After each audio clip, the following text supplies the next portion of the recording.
कथा। भगवान श्री कृष्ण ने कहा, जो लोग मेरी भक्ति में संलग्न नहीं रहते हैं। राधे राधे। जैसा मैं नीतू पांडे यूट्यूब चैनल पर आप सबका स्वागत करती हूँ। इस प्रसंग का वर्णन श्रीमद् भगवद गीता मिलता है। आज भगवान श्री कृष्ण अर्जुन को समझाते हैं, हे अर्जुन, किसी भी मनुष्य की परम गति मुझ तक पहुंचने से ही होती है। वह मनुष्य तभी मुक्त, इस पृथ्वी लोक से तभी मुक्त हो सकता है, इस मृत्यु लोक से तभी मुक्त हो सकता है जब तक कि वह मुझ में संलग्न न हो जाए, यानी मुझसे प्रीति न कर ले, मेरी भक्ति न कर ले, मुझसे प्रेम न कर ले, मुझे अपने आप को अर्पित और समर्पित न कर दे। जो व्यक्ति मुझे पूर्ण रूप से अपने आप को अर्पित और समर्पित कर देता है, वही व्यक्ति मुक्ति पा सकता है, मोक्ष को पा सकता है। लेकिन मुझे जब इनकी जरूरत होती है, आवश्यकता होती है, तो मैं पुनः इन्हें पृथ्वी पर भेजता हूँ ताकि यह मेरे कार्य को सुचारू रूप से करके लोगों में मेरी भक्ति जागृत कर सके और लोगों को मोक्ष का मार्ग प्रशस्त कर सके। कई लोग ऐसे होते हैं जो केवल अपने आप को ही भज लेते हैं, वह भी परम गति प्राप्त करते हैं, क्योंकि मैं ही सब में व्याप्त हूँ।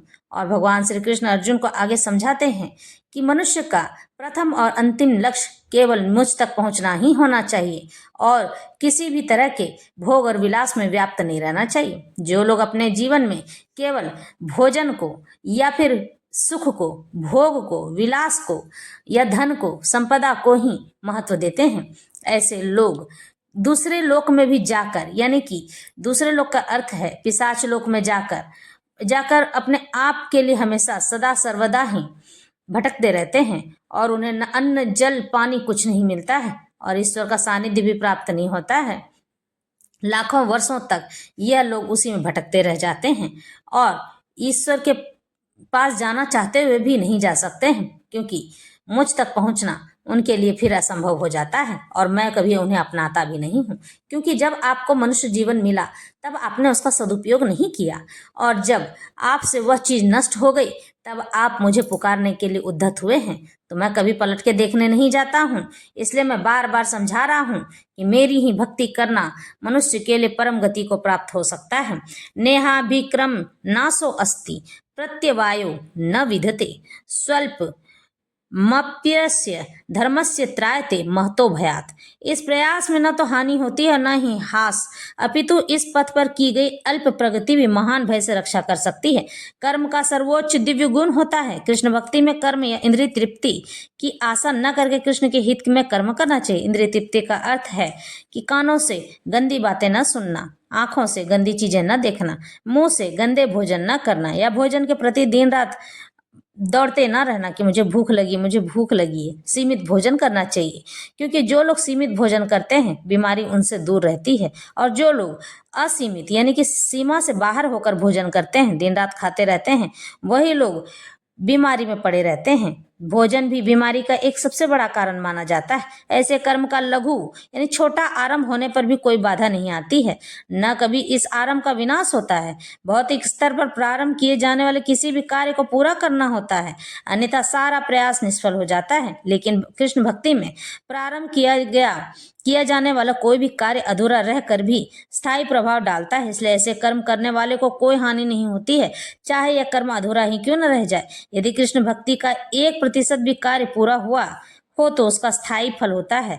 अतः अगली बार 2% से शुभारंभ होगा, किंतु भौतिक कर्म में जब तक 100% सफलता प्राप्त न हो तब तक कोई लाभ नहीं होता है। अजामिल ने कृष्ण भक्ति में अपने कर्तव्य का कुछ ही प्रतिशत पूरा किया था, किंतु भगवान की कृपा से उसे 100% लाभ मिला। इस संबंध में श्रीमद् भगवत में एक अत्यंत सुंदर श्लोक आया है। त्यक्त्वा स्वधर्म चरणाम्बुजम हरेर भजनन पक्को अथ पते तत्तो यदि यत्र का वाव द्रम भूद म्युष्य किम को वार्थ आप तो अभजताम स्वधर्मतः। यदि कोई अपना धर्म छोड़कर कृष्ण भक्ति में काम करता है और फिर काम पूरा न होने के कारण नीचे गिर जाता है तो इसमें उसको क्या हानि है, और यदि कोई अपने भौतिक यानी कि सांसारिक कार्यों को पूरा करता है तो इससे उसको क्या लाभ होगा। अथवा जैसा कि ईसाई कहते हैं, यदि कोई अपनी शाश्वत यानी कि आत्मा को खोकर, जो कि इस समय में व्याप्त है, शाश्वत आत्मा को खोकर संपूर्ण जगत को पाले तो मनुष्य को इससे क्या लाभ होगा। भौतिक कार्य तथा उनके फल शरीर के साथ ही समाप्त हो जाते हैं, लेकिन कृष्ण भक्ति में किया गया कार्य मनुष्य को इस शरीर के विनष्ट होने पर भी पुनः कृष्ण भक्ति तक ले जाता है। कम से कम इतना तो निश्चित है कि अगले जन्म में उसे सुसंस्कृत ब्राह्मण परिवार में या धनी मानी कुल में मनुष्य का शरीर प्राप्त हो सकेगा, जिससे उसे भविष्य में ऊपर उठने का अवसर प्राप्त हो सकेगा। कृष्ण भक्ति में संपन्न कार्य का यही अनुपम गुण है। व्यवसायत्मिका बुद्धि रेकेह कुरुनंदन बहुशाखा हान अंतास्व बुद्ध यो व्यवसायी नाम। जो इस मार्ग पर चलते हैं वे प्रयोजन में दृढ़ रहते हैं और उनका लक्ष्य भी एक होता है। हे कुरुनंदन, जो दृढ़ प्रतिज्ञ नहीं है उनकी बुद्धि अनेक शाखाओं में विभक्त रहती है। यह दृढ़ श्रद्धा की कृष्ण भक्ति द्वारा मनुष्य जीवन की सर्वोच्च सिद्धि प्राप्त कर सकेगा। व्यवसाय का बुद्धि कहलाती है।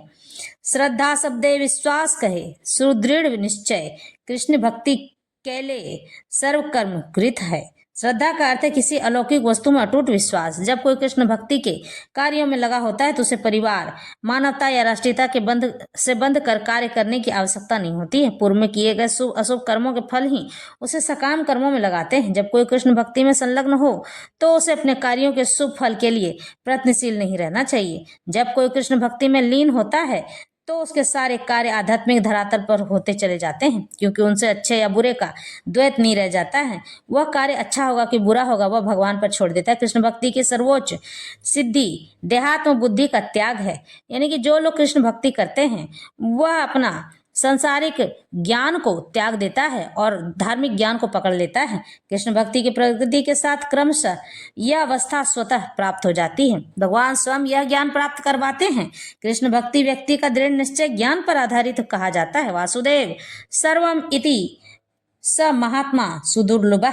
कृष्ण भक्ति में व्यक्ति अपना दुर्लभ जीव है जो भली भांति जानता है कि वासुदेव या कृष्ण समस्त प्रकट कारणों के मूल कारण हैं। जिस प्रकार वृक्ष की जड़ सींचने पर खुद ही पत्तियों तथा टहनियों में जल पहुंच जाता है, इसी तरह कृष्ण भक्ति होने पर मनुष्य प्रत्येक प्राणी की अर्थात अपने परिवार की, समाज की, मानवता की सर्वोच्च सेवा कर सकता है। यदि मनुष्य के कर्मों से कृष्ण प्रसन्न हो जाएं तो प्रत्येक व्यक्ति संतुष्ट होगा, किंतु कृष्ण भक्ति में सेवा गुरु के समर्थ निर्देशन में ही ठीक से हो पाती है, क्योंकि गुरु कृष्ण का प्रामाणिक प्रतिनिधि होता है जो शिष्य के स्वभाव से परिचित होता है और उसे कृष्ण भक्ति की दिशा में कार्य करने के लिए मार्ग दिखा सकता है। इसलिए कृष्ण भक्ति में दक्ष होने के लिए मनुष्य को दृढ़ता से कर्म करना होगा और कृष्ण के प्रतिनिधि की आज्ञा का पालन करना होगा। उसे गुरु के उपदेशों को जीवन का लक्ष्य मान लेना होगा। श्री विश्वनाथ चक्रवर्ती ठाकुर ने गुरु की प्रसिद्ध प्रार्थना में उपदेश दिया, यस्य प्रसादाद भगवत प्रसादो यस्या प्रसादान्न गति कुतो अपि ध्यायन्य स्तुम वंस्तस्य यस स्त्री संध्यम वंदे गुरु श्री चरणार विंदम। गुरु की तुष्टि से भगवान भी प्रसन्न होते हैं। गुरु को प्रसन्न किए बिना कृष्ण भक्ति के स्तर तक पहुंच पाने की कोई संभावना नहीं रहती है। अतः मुझे उनका चिंतन करना चाहिए और दिन में 3 बार उनकी कृपा की याचना करनी चाहिए और अपने गुरु को सादर नमस्कार करना चाहिए। किंतु यह संपूर्ण पद्धति देहात्म बुद्धि से परे सैद्धांतिक रूप में नहीं बल्कि व्यवहारिक रूप में संपूर्ण आत्मज्ञान पर निर्भर करती है। जब सकाम कर्मों से इंद्रिय तृप्ति की कोई संभावना नहीं रहती है, जिसका मन दृढ़ नहीं है वही विभिन्न सकाम कर्मों की ओर आकर्षित होता है। या मीमां पुष्पितां वाचम प्रवदन्त्य विपश्रिश्चिता वेद वाद रता पार्थ नान्य दस्तीति वादिनः कामात्मानः स्वर्गपरा जन्म कर्म फल प्रदाम क्रिया विशेष बहुलाम भोगैश्वर्य गतिम प्रति। अल्पज्ञानी मनुष्य वेदों के उन आलंकारिक शब्दों के प्रति अत्यधिक आसक्त रहते हैं जो स्वर्ग की प्राप्ति, अच्छे जन्म, शक्ति इत्यादि के लिए विविध सकाम कर्म को करने की संतुष्टि करते हैं। इंद्रिय तृप्ति तथा ऐश्वर्य में जीवन की अभिलाषा के कारण वे कहते हैं कि इससे बढ़कर और कुछ भी नहीं है। साधारणतः सब लोग अत्यंत बुद्धिमान नहीं होते हैं। वे अज्ञान के कारण वेदों के कर्मकांड भाग में बताए गए सकाम कर्मों के प्रति अत्यधिक आसक्त रहते हैं, यानी कि अच्छे कर्म के प्रति वह मन लगाते चले जाते हैं। वे स्वर्ग में जीवन का आनंद उठाने के लिए इंद्रिय तृप्ति कराने वाले प्रस्तावों से अधिक और कुछ नहीं चाहते हैं।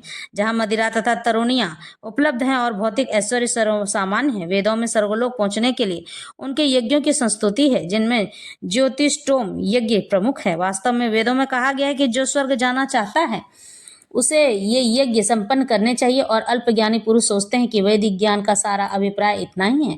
ऐसे लोगों के लिए कृष्ण भक्ति के दृढ़ कर्म में स्थित हो पाना